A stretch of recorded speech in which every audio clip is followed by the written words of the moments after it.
Dipersembahkan oleh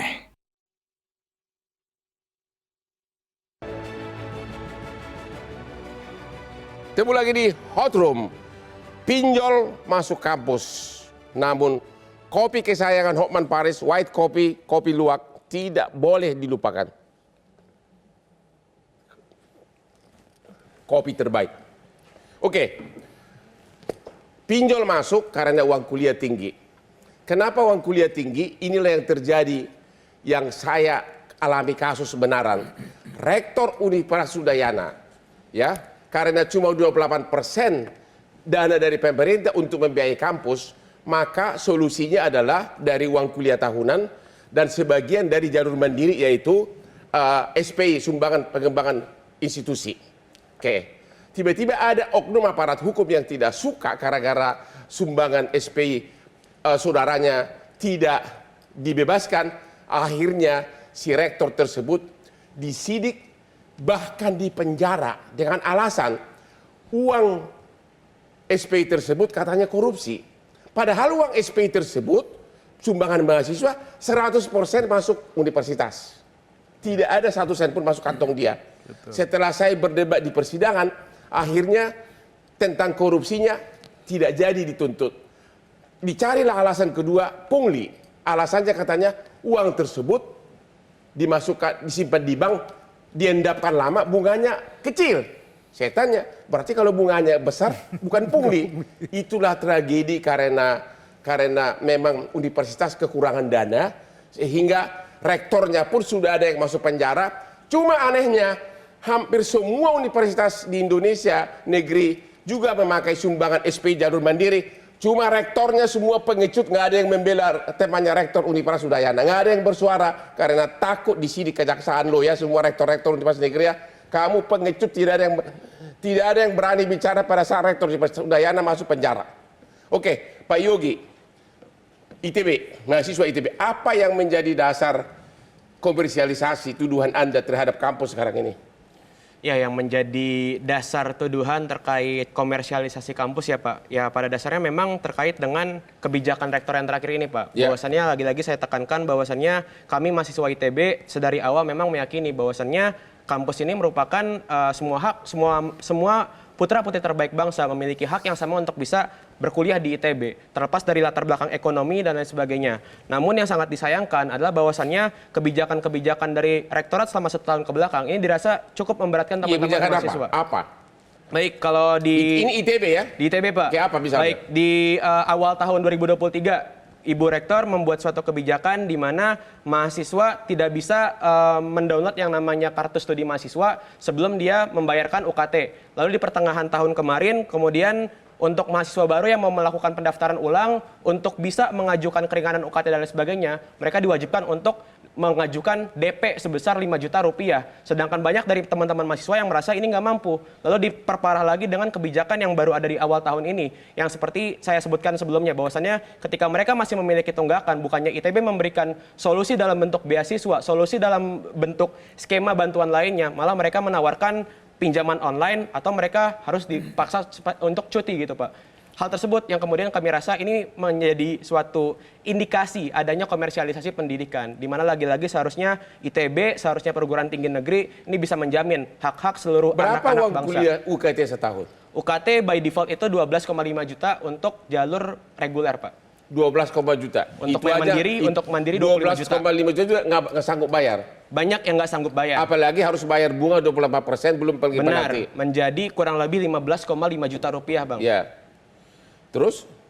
Ya, dari situ sebenarnya ya terlihat bahwasannya ini komersialisasi pendidikan, Bang. Bahwasannya apa menurut Anda ada kerjasama antara rektor atau kampus dengan itu pinjol? Kami tidak memiliki data, jadi kami tidak bisa dalam kapasitas untuk bisa menjawab hal tersebut. Pertanyaan saya, kenapa solusi itu kemudian muncul pada saat ada solusi-solusi lain di mana Ibu Rektor? Saya sebagai alumni ITB saja melihat bahwa alumni-alumni ITB ini kalau tiba-tiba pada patungan semua naruh duit dalam karung atau drum untuk membayarkan berapa ratus, 200 anak itu seharusnya bisa. Pertanyaan saya, sebentar. Lu hidup di dunia nyata. Pertanyaan saya, berapa kali? Iya, pertanyaan saya berapa kali Ibu Rektor ITB datang dan kemudian berdiskusi dengan alumni dan kemudian mengajak kolaborasi hal-hal seperti itu. Di beberapa acara alumni saja beliau kemudian tidak muncul gitu, atau undangan abang malam ini juga kan beliau tidak muncul, bahwa solusi melibatkan alumni yang penting bicara diskusi itu pun tidak ada. Itu benar Bang adanya. Saya dapat mengkonfirmasi Apa itu benar? bahwasannya saat ini nilai tunggakan secara total dari teman-teman mahasiswa ITB itu dapat dikatakan hampir mencapai 1 miliar. Dan dalam waktu beberapa hari sejak isu ini kemudian dinaikkan oleh teman-teman mahasiswa, hingga saat ini tercatat sudah terkumpul kurang lebih 650 juta dari pihak alumni yang kemudian diberikan melalui berbagai skema yang ada. Ada beasiswa luar biasa, ada BIUS, ada jadi dari ikatan alumni dan lain sebagainya. Coba dulu himbau para alumni yang sudah jadi kontraktor mahal. Ya, barangkali untuk Bang Billy juga ya Bang. Ini sama alumni ini. Nah, Bapak Ibu alumni ITB saat ini bahwasannya teman-teman mahasiswa mengalami kesulitan yang nyata untuk bisa membayarkan UKT dan lain sebagainya. Kurang lebih 300 orang mahasiswa terancam untuk bisa cuti berkuliah. Jangan biarkan hal ini terjadi. Kami di sini butuh bantuan dari abang kakak alumni sekalian. Maka dari itu saya pikir ini adalah waktu yang tepat. Para alumni ITB. Saya adalah salah satu korban nggak lolos diterima di ITB zaman dulu. Dan tapi untung saya nggak lolos karena gue lebih kaya sekarang dari alumni. Bang, jangan presiden KM-nya yang memohon seperti ini. Kami juga meminta rektor untuk kemudian mengeluarkan statement dan pernyataan juga untuk begitu banyak para kontraktor kaya ya, alumni ITB. Cuma 1 miliar doang. Kalau gue alumni ITB gue yang bayarin. Pak Pinjol. Bisa nggak? Sorry, jadi Pak Pinjol. Organisasi pinjol. Boleh nggak kalian bijaksana? Ya udahlah untuk mahasiswa 10% lah. Kenapa nggak bisa begitu? 10% itu udah tinggi Pak. Saya tahu memang resikonya tinggi karena nggak ada agunan. Bisa nggak dibikin begitu? Jadi sebenarnya ini kan kita peer to peer Pak ya. Jadi peer to peer ini tentunya banyak lender. Ya, memang market sekarang pricingnya segitu. Ya market memang benar. Betul. Ya. Nah ini kan sebenarnya umpamanya contohnya Dana Cita ya. Dan ini kan duitnya bukan duitnya Dana Cita kan. Duitnya para lender ini. Sehingga kita terus terang aja pengen terus menerus untuk berarti satu-satunya cara OJK harus dipaksa mengeluarkan peraturan bersifat publik. Gimana DPR? Nah, Bapak ini lagi mikir menang pemilu sih. Jadi. Saya terus gimana? Paksa OJK. Untuk pendidikan pinjol hanya boleh 10% bunga. Saya salah satu orang ya, bukan lagi anggota DPR yang tidak setuju mencari solusi mahasiswa itu dengan cara pinjol. Ya, ada lembaga resmi yang kita, yaitu bank. Oleh karenanya ini menggugah hati saya. Ini bukan mencari pencitraan, menggugah hati saya. Bagaimana nanti skema ini bisa dilakukan di bank-bank yang ada. Bank kalaupun ya, Bang. Misalnya gini, kalau bank itu kan mahasiswa nggak mungkin penuh dengan formalitas, penuh persyaratan. Ya, makanya, pinjol ini kan hanya dengan klik. Atau kalaupun memang ini, duit. Kalaupun tidak bisa dilepaskan pinjol, ya saya minta ya, pinjol ini untuk pinjaman yang mahasiswa ini dibedakan. Ya. Bunganya kalaupun tidak sama dengan bank resmi, ya beda-bedanya ya dikit-dikit ya, 0,% berarti. Betul. Jangan sampai disamakan. Gimana, Pak Cecep? Setuju nggak bahwa untuk pinjol mahasiswa paksa OJK keluarkan peraturan bunganya tidak boleh melebihi 10%? Ya saya kira itu sangat mungkin ya. Negara ini kan berdaulat. Mestinya anggota dewan ya mengatur begitu dengan presiden misalnya lewat undang-undang atau peraturan-peraturan di bawah. Tapi yang jelas itu ada prinsip loh Bang. Ada ajas dan prinsip dalam undang-undang dikti. Pertama itu soal ajas keterjangkauan.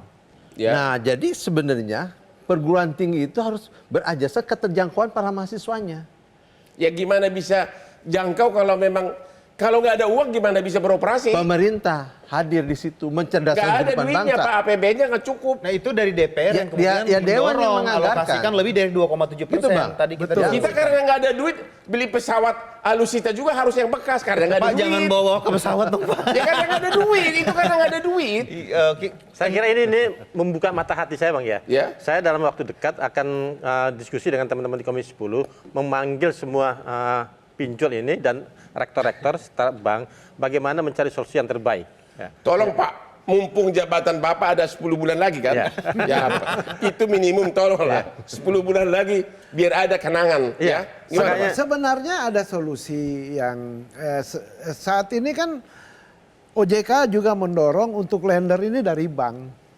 Nah kalau bank masuk sebagai lender, bunganya pasti Iya Pak, realistis saja Pak, Bang. Kalau pinjol itu kan hanya dengan klik-klik WA bisa dapat duit.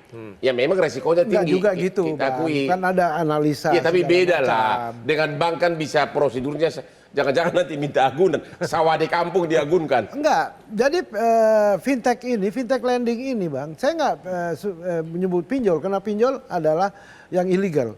Oke, kalau yang berizin ini bisa melalui bank. Kita itu membiayai yang unbanked dan underserved.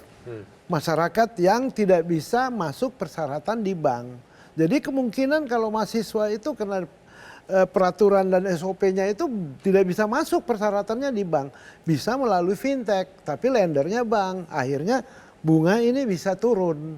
Tapi Anda setuju gak? 28% adalah bunga yang terlalu tinggi untuk mahasiswa. Setuju? 20. Jelas Pak. Ya, Itu Bapak bunga yang sangat tinggi. Sangat tinggi itu, Pak. Sangat tinggi. Sangat tinggi. Belum lagi penaltinya berapa persen? 20, bunga dana cita ke ITB itu 20%. Ya. 24% Pak. Enggak sampai 24, karena 1,7 ya kan.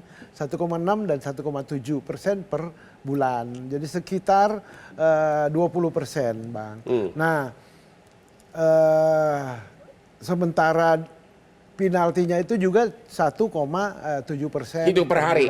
Per bulan. Kalau Oke. per hari 0, sekian 0,0 sekian. Ya. Tapi kalau misalnya Tetapi bentar, itu sampai 90 hari aja menunggak. Setelah 90 hari itu kita tidak dilarang untuk menghitung denda dan bunga, quote and quote. Kita bukan komponen. Tapi bunga jalan terus. Bunga tidak jalan terus, stop di 90 hari. Pertanyaannya begini Pak, untuk bayar 10 juta aja sampai sudah hampir diusir dari kampus, ya tetap nggak sanggup, apalagi membayar bunga segitu tinggi.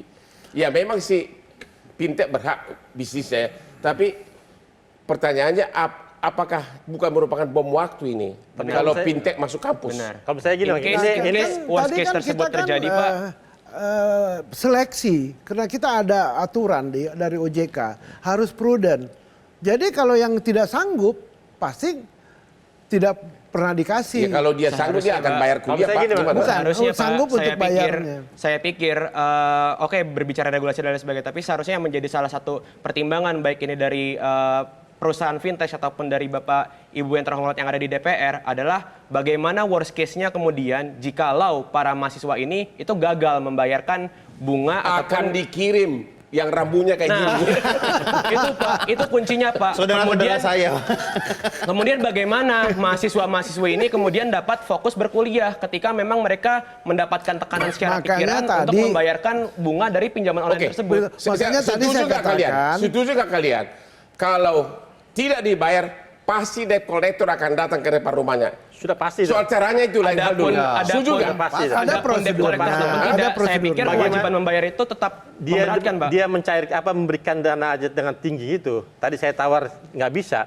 Apalagi kalau uang itu sudah nyangkut, itu pasti ada unsur yang lebih keras lagi. Nggak mungkin dengan Mas bayar dong. Dan sudah terjadi salah satu makanya mahasiswa tadi- yang saya mentoring itu didatangin pada saat lagi sholat di masjid, sudah ditunggu di depan. Betul. Oh ya? Sama debt collector. Tapi yang gini, Terjadi, Bang, real. kalau menurut saya selain kita pinjol ya, kalau menurut saya ini ada tata kelola yang salah. Yaitu? Bagaimana seharusnya seorang rektor itu punya jiwa, selain dia akademik juga punya nilai entrepreneur. Ya. Dia membangun entrepreneur di kampusnya. Contoh misalnya di kampus IPB, dia punya mall yang sangat bagus sekali, Botani Square itu. Nah, ini kan cara bagaimana kampus itu bisa menghidupkan nilai ekonomi di situ. Jadi dia tidak bergantung terhadap uang UKT itu. Nah, kasus ITB saya ini musibah, saya bilang musibah. ITB musibah. ITB musibah. Kenapa? Kampus sebesar ITB yang sangat tua, Yang sangat terkenal, alumninya udah kaya raya di Saya mana-mana. keberatan kalau diserang institusinya. Bukan lagi orang kaya kelihatan. bukan lagi kaya, Bang. Bukan lagi kaya, Bang. Yang memimpin negara ini pertama kali adalah alumni ITB. Ya. Kan cuma itu. Tadi kan sedih sekali, uang 1 miliar itu baru kumpul 600. Ya, 600 juta sekian. Ini kan orang-orang kaya di Indonesia ini kan, oleh karenanya menurut saya kembali kepada yang tadi, ini harusnya rektor-rektor ini punya. Oke, para alumni ITB dengarin lagi nih, kau udah kaya raya dari markup kontraktor, dari markup gedung-gedung, cuma 1 M ini ya. Tadi sudah disampaikan alumni ITB itu menunggu niat. Ya termasuk lu kan ITB lo. Kami menunggu rektor untuk datang ngajakin kita duduk bareng dan diskusi. Oke, kita istirahat dulu sampai yang berikut ini.